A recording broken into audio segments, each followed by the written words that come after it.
Friends, welcome back to the channel. Today is the last day of our great safari here in the beautiful country of Tanzania. I was documenting bits and pieces of the last few days just to help you with guides and resources after the fact. But today I want to do things a little bit differently, and I want to instead document the whole day start to finish, just to kind of bring you closer to what a typical safari day looks like and the things that go behind the scenes to prepare and be ready to have a great adventure. So we're starting our adventure right here at Tarangire Simba Lodge.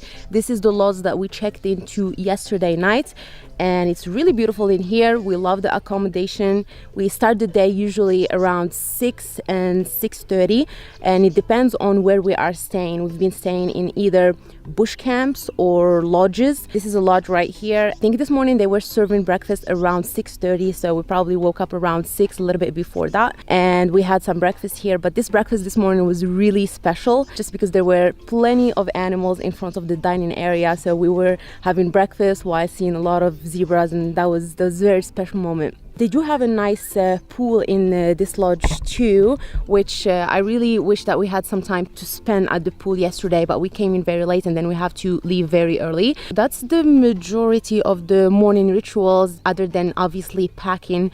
We have to make sure that our duffel bags are all packed in and ready to be loaded to the vehicle.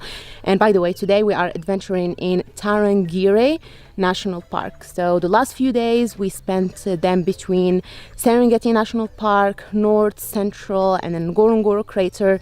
But the last day here is going to be in Tarangire National Park. It's a great park. It has a lot of wildlife, a lot of animals, and it's going to be an exciting day. The safari that we are on is a jeep or a vehicle safari, meaning that you're not allowed to walk outside. There are many kinds of safaris, which I didn't know before.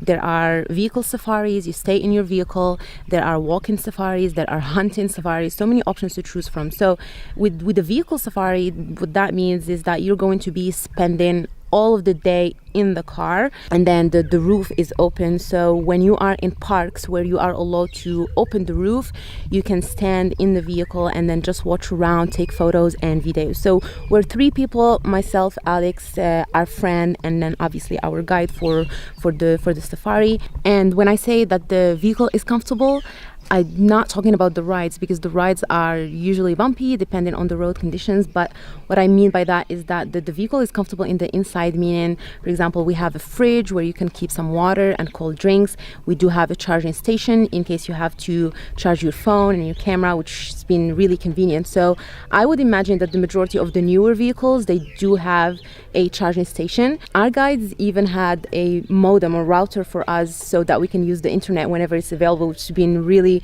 convenient, and that's what allowed me to share some live stories as we go on Instagram. This is one of the gates for Tarangire National Park. Usually there's some paperwork just to make sure that you are obtaining the right permits. All of that is happening behind the scene. Usually the guide is taking care of that. He makes sure that we are all squared away. But right now we were allowed outside of the vehicle just so that we can take some photos in front of the gates. There are spots where you can get out of the vehicle and there are places where you can't. So it really just depends, but it's nice to get out here. I want to show you something. You hear a lot of people talking about the tsetse fly and then all of the colors that you should be avoiding with your clothing and such. They do have something interesting right here around the park, and it's a trap for the flies. It usually got black and blue as a color because these are 2 of the main colors that the fly is attracted to. So keep that in mind and try to avoid the black and blue in your clothing when you are on a safari. Every day on the safari is different as far as what animals you are going to see. So breakfast this morning, we were lucky to see some zebras in front of the dining area. We just saw a Maasai giraffe with a very dark skin color that blends easily with the trees and the bush right here. We saw a bunch of zebras, a herd of wildebeest, and I think we're having a great start of the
We are on full speed mode right now, which usually means there is something exciting up ahead.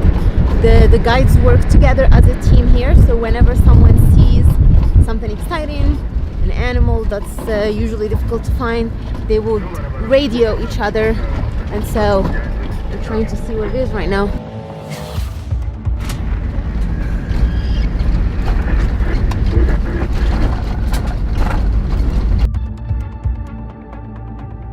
So that was indeed a leopard on that baobab tree. We did see it crawl and then leave to the other side.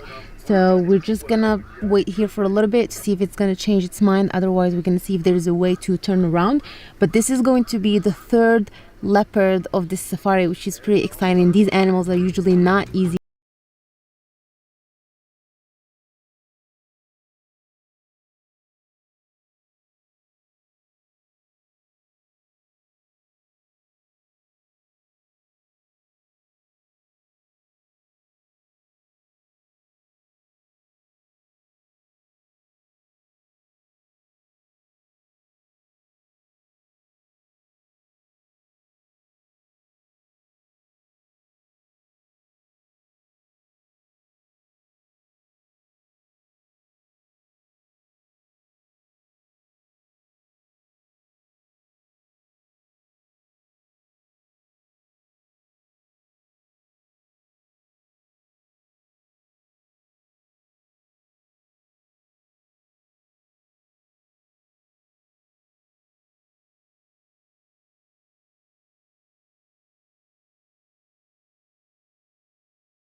Go back to the tree again to see if we can spot the leopard again, but instead we just drove around, and then now we are taking a look at two male lions climbing a tree.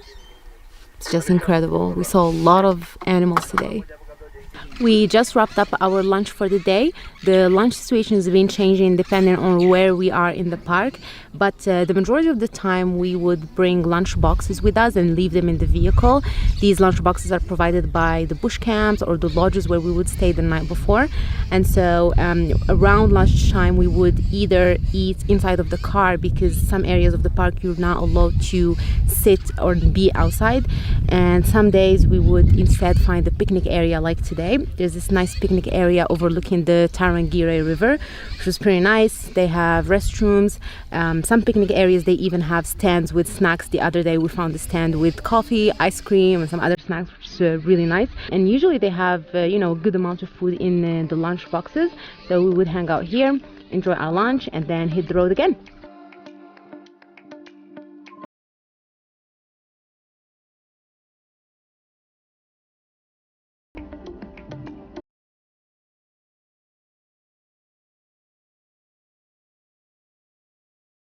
We have certainly seen more elephants today than we did over the past 6 days here in Serengeti National Park.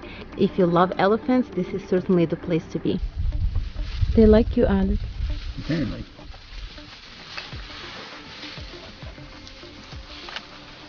Whoa. Wow. I like the toenails. We were so lucky earlier. We saw about 6 to 7 lions underneath a tree, one of which was a female, and we learned that usually the park here would place a tracker on the female from each tribe just to monitor it. But not only that, but just on the side of the road right now we saw another female. This keeps just getting better. Here's another giraffe. Twiga. That's giraffe in Swahili. That was also the name of our room yesterday. I love how the majority of the bush camps here and the lodges, they would name their tents or their rooms based on animal names in Swahili. It makes it easier for us to learn new words.